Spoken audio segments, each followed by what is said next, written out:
Welcome to Fox Encounter. I am your host, Fox. Please consider taking a few seconds to subscribe, drop a like on the video, and share it with your friends. Stay tuned for more content and enjoy the episode. And now, suspense. Like I mentioned that Suzume movie, I thought that was great. The absurdity of it all is even funnier because in that movie, one of the main characters gets turned into a three-legged chair.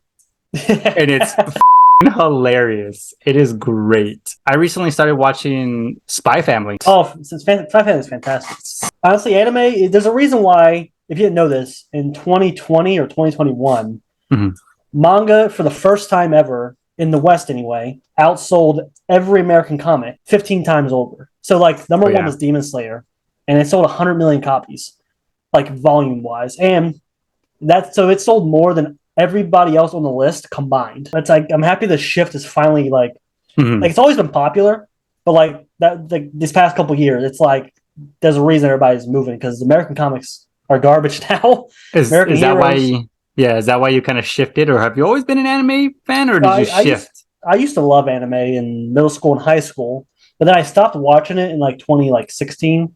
But I always kept an eye on it. Once 2021. 2022. Once the comic book media really just start really taking a shit, I'm like, what's anime up to these days? I said, what's the new thing? And I literally talked to a buddy of mine, and she goes, oh, there's Chainsaw Man. I'm like, what the fuck is Chainsaw Man? And honestly, it's probably one of my favorite stories ever. It's so good. Yeah, I remember a girl that I used to work with. She was the only reason why I was ever hip to what new anime came out. That was the one that really got me back into anime because it's so good. It's so well written. It's it made me remember why I liked it so much. There's a lot of trash anime. There is a lot of that, but it's just it just seems the good rises to the top a lot more often than it does over here. Over here, if something's good, it's not going to perform well, and you might hear about it later. But at least when it comes to anime and some manga, usually a lot of the really good stuff does usually float to the top. Chainsaw Man and Jujutsu Kaisen's really good right now. It's a lot of really good stuff happening. So that's honestly why I switched it, just because now I saw they're doing a lot of stuff now. I'm oh, this is way better than whatever the hell we're putting out. I mean, anime is it's been pretty consistent throughout their history and stuff. Yeah. I think that's one of those mediums that I don't think could ever get oversaturated, even when it is. Oh, I mean, even when it is, yeah. Even if it is, or I'm pretty sure it is now, but at least it's self-contained to where people just don't get tired of it because there's just so much that you can oh, okay, well, this stuff sucks now. Let me go over here to this thing. There's way more variety, yes. So there'll always be more stories in here, especially if you're talking strictly just comic books. With American comics, they're all limited. They're all hard to get into. They've done everything to death, and all the new stuff really isn't good. And there's too many people, too many writers trying to put their own spin on characters. Whereas Japan and anime and manga, usually in general, it's usually only a few people who actually make the story. And it's usually a long, continuous story, so it's way easier to get into, and there's way more variety. There's a new Green Lantern run coming out right now. The only reason I heard about this is because they have 5 different variant covers, and why do you need 5 different variant covers for it's a 6-issue run. And the first issue is 5 variant covers. I'm that's so, and then it's being passed off to a guy. It's gonna release, weekly or semi-weekly or whatever. Then after his 6 issues, it's getting passed off to somebody else. So it's that's why people don't take American comics seriously. America. Because what's the point? There's no consistency. There's no good overarching story. It's just a bunch of people. It's literally it's kind of like a clock, a clock that used to work. Someone broke it, and now they all keep passing it back and forth to see how to get it to work again. That's literally all they're doing, and no one can get it to work because unlike trying to prioritize a good story and characters, everybody wants to put their own spin on a character and how they think it should be and how they think they should go. I've never really had an issue when comic book movies change the personality or even the gender or race of a character, because if you're an actual comic book fan and not just somebody who watches the movies, you would know that there are infinite different variations of that one character that people claim to love. You know what I mean? So you can change it however you want, because there's, like, no one is doing anything unique. Like, that character that you hate from the movie, I'm pretty sure that variant of that character was in the comics somewhere. Oh yeah, with the comics, the odds are that's another thing comics do, which is usually annoying. This is why I don't read them anymore. Where they will, like, the movies will pull from a super obscure version of a character and then force it into a different storyline, but they're also taking from this storyline, which is why usually to get into the comic book movies, you sometimes have to ignore the comics because if you don't, you're going to end up hating it a lot more. Or they do the classic thing where the reason no one cares that Marvel changes things is because their heroes besides Spider-Man were never as popular as DC heroes, which is why people only cared when Superman and Batman were changed. Yeah. Because they're literally the biggest heroes in the world, those recognizable superheroes in the world. So it's very niche, where it's like no one really keeps the same energy. They only care when the most popular ones are changed. Like, all the Guardians are completely different in the comics. Oh yeah, and no one cares. I remember I was talking to you about the fact that people were mad about Ewan McGregor's version of Black Mask being so, like, flamboyant and stuff like that. Oh yeah, and I honestly dug it. I honestly loved his iteration of it because it gave him some personality. And then when I was arguing with people about it, I was like, bro, like, no one's favorite villain is Black Mask. No one.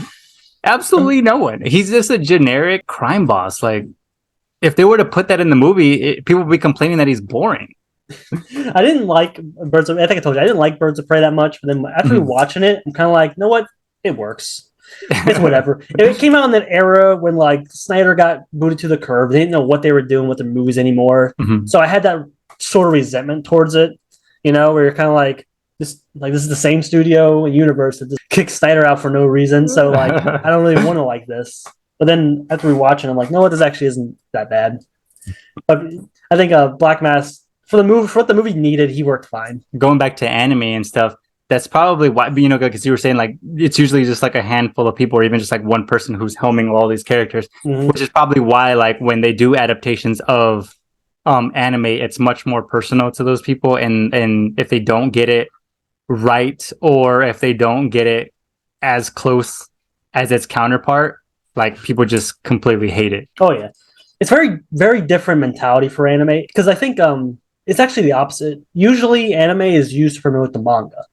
Over here, the movies and comics are just completely separate. They're not even, like, the same, because American comics haven't been successful in, like, 2 decades. Like, they haven't been, like, financially for a long time.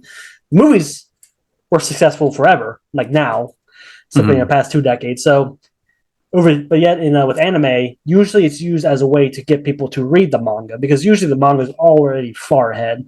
I mean, it worked for me. I'm already caught up on, like, Chainsaw Man and all that, and they only did 1 season. I'm already, like, way past where the show was. But I'm still gonna watch season 2 when it comes out. I've seen the popularity of anime kind of boom. I've only ever had, like, a foot in it, because of, like, people around me and stuff kind of, like, turning me on to it. A lot of the stuff that I had saw that people were like, oh, you should watch this or watch this, it felt very melodramatic, and I didn't like that. I was like, I don't like screamy characters, and, like, a lot of the anime I saw was just nothing but characters screaming, and I was like, I don't like this. But the ones that work for me are the ones that are more comical, the ones that don't take themselves too serious, like Spy Family, Tokyo Ghoul. I really like. Attack on Titan can be super melodramatic sometimes, but I still think the idea and the story and everything's really interesting. I recently watched Dr. Stone, and that one is also, like, doesn't take itself seriously, so I think it's great. That one's really fun. Yeah, haven't finished it. I haven't caught up at all. I watched a few episodes though. Besides Chainsaw Man, that's honestly my favorite thing ever. So, seriously, I'm obsessed with it. But this anime in general, I think has more appeal because, like, someone like you said, you don't like the screaming characters or whatever. You can find a story where it doesn't have any of that. Like, there are always different avenues. But, like, for example, if you don't like quippy humor and, like, characters don't take themselves seriously, you're not going to like half of the MCU. You're not going to like most of the MCU. Whereas with anime and manga, if there's a niche you want to find, they'll have it. That's yeah. And it's funny that anime can take those risks and still be relatively successful. They animated a whole show about cooking. Like there's a whole series just about cooking. I think it's called Food Wars. Fun. And it's just they have, and also they have way more like something. I guess I don't want to get too what's the word, political, but like when it comes to actual diversity, actual manga and anime has it way more than like any Western media tries to. Because there's a thing I believe called trying too hard, and with American comics, they try way too hard. But whereas anime and manga, you know what they do? They take these diverse characters and write them as actual people. Like my favorite character is actually in one of my favorite manga characters is in a manga called Fire Punch, and they're trans, and it's only ever brought up a handful of times, and they are literally the best character. I love them. Like to me, it's not the super masculine cool guy who's constantly on fire that he's the main character. No, it's this trans character that I can relate to because there are several things about their characters that I love. You know, So it's because they write them as people first, as opposed to mouthpieces. You know, and that's what sucks with American comics so bad. It's just like they want the points without actually putting in the effort. Like they want to be like, hey, you should read my new comic. Well, what's it about? Well, he's gay. Okay, what's it about? What's it about? Why are you gay? The new Green Lantern, the writer of that's literally what it's a really bad video. That's what he posted on Twitter. And I saw it on someone shared it on Instagram. And that's literally all he talks about. Not what it's about, just how Jordan is now gay in this one issue run. Yeah. So it's like it's half and half sometimes too, because sometimes there are stories and characters that happen to be trans or gay or whatever, and that's just their character or whatever doesn't really have it's done in a way where it really doesn't matter, but at the same time it's important to that character, and people will still find a reason to bitch about it, even if it's something like super minimal. Like I remember but maybe it's just because like I'm more tolerant being someone of color and how I grew up. Like I'm just more tolerant of people because it's like I've been judged for my skin color. I've been judged for the environment I grew up in. Why the hell? Who am I to judge someone for their sexuality or something like that? You know what I mean? Like that's how I think about it. With Lightyear, when Lightyear came out, people were like, "Oh my god, there's a his like partner or whatever was gay," and I was like, "That was literally 1 or 2 seconds of screen time, and you're about it." Okay, like it didn't matter in the grand scheme of things, but at the same time, it's just a character. Like it really is just a character. It's not. She didn't hurt anybody. She wasn't making like this grand statement, like, "Oh, I'm a lesbian" or blah blah. Blah. That's just who she was. Yeah, I saw the scene. It's like what 3 scenes. Yeah, and that the whole movie. I think also the issue is with is when someone like Disney does it, it's very disingenuous because they lead with that, which is why I think people always react so hard to it, because they lead with it. Like, did you know in Thor Ragnarok, when that was coming out, Ragnarok for 2017, they made a big deal that the Valkyrie was actually bisexual, right? They led with that in the media, and then it was never brought up or mentioned in the movie. So it's like Disney did all that promotion for it for no reason, right? Yeah. And then leading up to Love and Thunder, it was the same deal again, where the chick who plays Valkyrie, Tessa Thompson, she goes, this one's about Valkyrie finding her queen now because she's a king. From what I understand, it didn't really actually matter that much. That's why I think people always have these knee-jerk reactions, because when they lead with it and they make it the only thing, only to like pull the rug out from underneath you and be like, actually, it doesn't matter. Bye. Yeah. They want the point. They want the points of recognition, but they don't actually want to put a real effort in, which is awesome. I mean, there are some people who just don't like it because like annoying gay character. Then you see it, and it's not even in the movie. So there are people who are like that. I'm not saying they don't exist. See, like with some of those, like I don't like some of that stuff passed me by. If Lightyear did have that, I never saw it because I don't care for promo of movies. I don't watch trailers anymore. I don't watch interviews with the cast and everything. Oh my god. So like I didn't know anything about it. Like I don't care. So when I do see it in films, I'm like, okay. Or even when they do make a big deal of it, when I see that, I only see the people making a big deal of it. And then I watch the movie and I'm like, this is what you guys are about? Like, why? Like, it doesn't make sense. Like that Strange Worlds movie, one of the newer ones that came out, I actually enjoyed it. It's just a fun little movie. But I remember people were like up in arms about like in Strange World, it's like the first time that the gay character is like front and center. It's a teenage boy who has a crush on another teenage boy, and it's only like mentioned for a quick second or whatever. He was gay, but that wasn't what the story was about. It was about him getting acceptance from his father for not wanting to be a farmer. Honestly, it worked for me because I was like, huh, that's kind of funny. Like, oh, okay, you know, but the grand scheme of it was, in my mind, was it's also a reflection of getting people to accept that there are gay people in the world. Because I feel like people think like you throw a gay character in a movie and it's like, oh my God, why is this here? Maybe because there are gay people in the world. Like they actually exist, people. Like I feel like that's how some people think in my mind. I'm like, do you guys not know that like gay and trans people exist? Like yeah, they exist. They're not leprechauns or, you know, dragons or just something like that. Like they exist.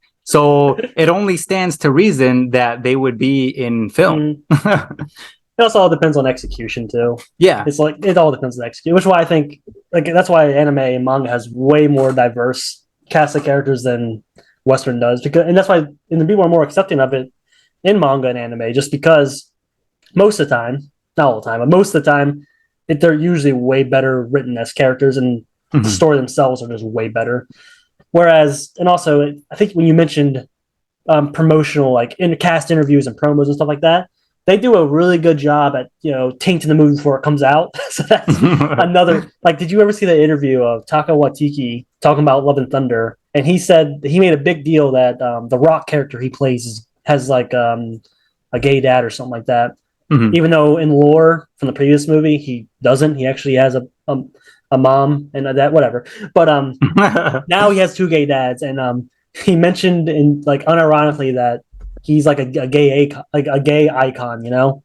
It's like Taka, shut the up. What are you saying right now? It's like when Joss Whedon said he was like you know, a really like super feminist guy or something like that. It's just like, bro, shut up. God, Joss Whedon. Oh,